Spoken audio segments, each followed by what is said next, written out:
Hello everyone, সবাই কেমন আছেন? নতুন একটি রান্না নিয়ে চলে এলাম। চুলায় একটি পাতিল বসিয়ে দিয়েছি আর দিয়ে দিচ্ছি পরিমাণ মতো তেল। আজ আমি চিংড়ি মাছের একটা রেসিপি করব। তেলটা গরম হয়ে এসেছে, তেলের ভিতরে একটু লবণ দিয়ে দিচ্ছি একটু হলুদ গুঁড়া, সামান্য একটু মরিচের গুঁড়া দিয়ে দিচ্ছি, একটু মিশিয়ে নিচ্ছি তেলের সঙ্গে। এখন আমি এগুলোর মধ্যে দিয়ে দিচ্ছি আর চিংড়ি মাছ। আমি এখানে হাফ কেজি চিংড়ি মাছ নিয়েছি। চিংড়ি মাছগুলোকে আমি একটু ভেজে নিব। আমি এখানে গলদা চিংড়ি নিয়েছি, আপনারা চাইলে বাগদা চিংড়ি বা অন্য যে কোনো চিংড়ি মাছ নিতে পারেন। এখন আমি চিংড়ি মাছগুলোকে তেলের মধ্যে একটু ভালোভাবে ভেজে নিব। দেখুন, খুব ভালোভাবে ভেজে নিয়েছি, লাল হয়ে গেছে মাছগুলো। এখন আমি মাছগুলো তেল থেকে উঠিয়ে নিচ্ছি।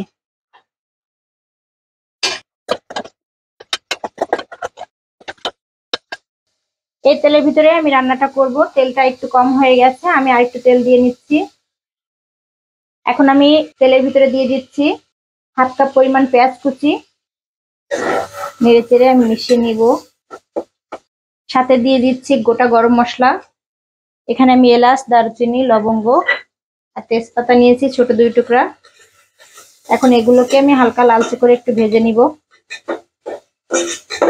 এখন পেঁয়াজগুলো আমার ভেজে নেওয়া হয়ে গেছে। এখন আমি দিয়ে দিচ্ছি 2 টেবিল চামচ পেঁয়াজ বাটা, সাথে দিয়ে দিচ্ছি আদা রসুন আমি একসাথে পেস্ট করে নিয়েছি 1 টেবিল চামচ দিয়ে দিচ্ছি। এগুলোকে আমি পেঁয়াজের সঙ্গে ভালোভাবে নেড়ে চেড়ে আরো কিছুক্ষণ ভেজে নিব। পেঁয়াজ রসুনগুলোকে আমি ভালোভাবে ভেজে নিয়েছি। এখন আমি গুঁড়া মশলাগুলো অ্যাড করে দিব। প্রথমে দিয়ে দিচ্ছি কিছুটা লবণ, দিয়ে দিচ্ছি হাফ চা চামচ হলুদ গুঁড়া, হাফ চা চামচের একটু কম আমি গুঁড়া মরিচ দিয়ে দিচ্ছি সামান্য একটু গরম মশলার গুঁড়া, আর দিয়ে দিচ্ছি হাফ চা চামচ জিরার গুঁড়া। এখন এই সব গুঁড়া মশলাকে আমি ভালোভাবে একটু পেঁয়াজ রসুনের সঙ্গে কষিয়ে নিব। গুঁড়া মশলা দিয়েছি তাই সামান্য একটু পানি অ্যাড করে দিব, যেন গুঁড়া মশলাগুলো পুড়ে না যায়। খুবই সামান্য পরিমাণ পানি অ্যাড করে দিচ্ছি আমি। মশলাগুলোকে আমি ভালোভাবে কষিয়ে নিয়েছি। আমার স্পেশাল রেসিপির জন্য স্পেশাল মশলা অ্যাড করে দিচ্ছি। এখানে আমি পোস্ত বাটা আর কাজু বাদাম বাটা দিয়ে দিচ্ছি। পোস্ত বাটা দিয়ে দিলাম 1 চা চামচ, কাজু বাদাম বাটা দিয়ে দিলাম 1 চা চামচ।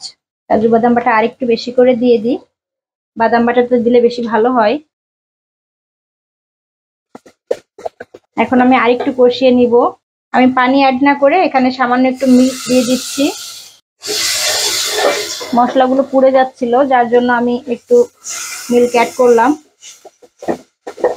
মশলাটা কতটা গ্রেভি হয়েছে, কত সুন্দর দেখা যাচ্ছে দেখুন।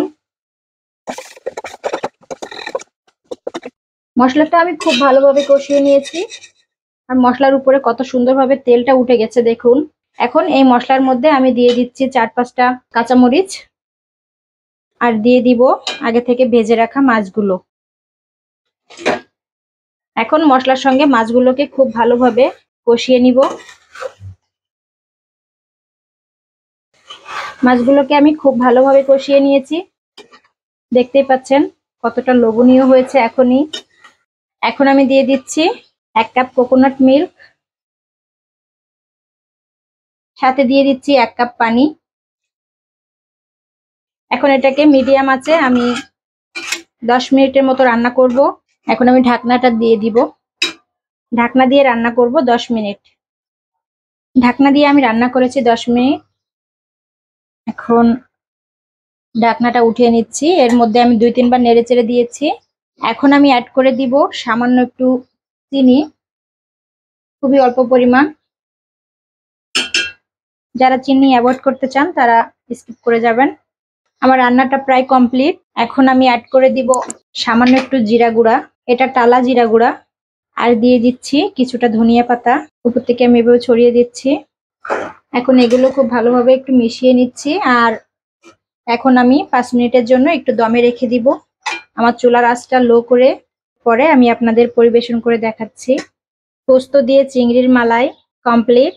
কতটা লোভনীয় হয়েছে। আর দেখুন তেলগুলো ভেসে উঠেছে উপরে। কোকোনাট মিল্ক দিয়ে রান্না করলে এরকম ভাবে উপরে তেল ভেসে উঠে। দেখতে যতটা লোভনীয় হয়েছে খেতেও সুস্বাদু হয়েছে। এখন আমি আপনাদের পরিবেশন করে দেখাচ্ছি। পোস্ত বাটা দিয়ে চিংড়ি মালাই খেতে খুবই সুস্বাদু হয়। বাসায় ট্রাই করে দেখবেন আমার রেসিপিটা ফলো করে। আর যদি আমার রেসিপিটা ভালো লাগে তাহলে লাইক, কমেন্ট এবং শেয়ার করবেন। সাবস্ক্রাইব করে পাশে থাকবেন। ফিরে আসবো নতুন কোনো রেসিপি নিয়ে। সে পর্যন্ত সবাই ভালো থাকবেন। আল্লাহ হাফেজ।